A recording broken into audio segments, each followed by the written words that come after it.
Programang ito ay rated SPG, striktong patnubay at gabay ng magulang ang kailangan. Hindi nga matanggap ni Bong ang kahihiyang inabot nila kay Tanggol. Sabik na sabik silang gumanti. Alam nilang sa harapang laban ay wala silang laban kila Tanggol. Kaya minabuti ni Bong na gumamit ng baril. Baril ang gagamitin niya sa pagpaslang kay Tanggol at Espinas.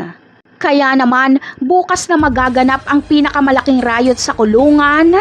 Bukas na kasi ang Prison Week, kaya kasabay ng mga programang gagawin ay dito rin sisimulan nila Bong ang kaguluhan. Halos lahat ng preso ay kasali dito, pati na sila Celso. Mahahati sa dalawang grupo ang lahat ng preso, sa panig nila Bong at sa panig nila Tanggol. Napakaraming magbubuwis ng buhay dito at pati sila Tanggol ay posibleng malagasan dahil plano ni Bong na unahin ang mga kaibigan ni Tanggol at isusunod niya si Tanggol.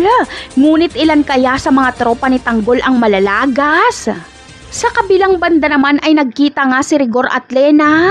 Naghalikan sila sa gitna ng kalsada.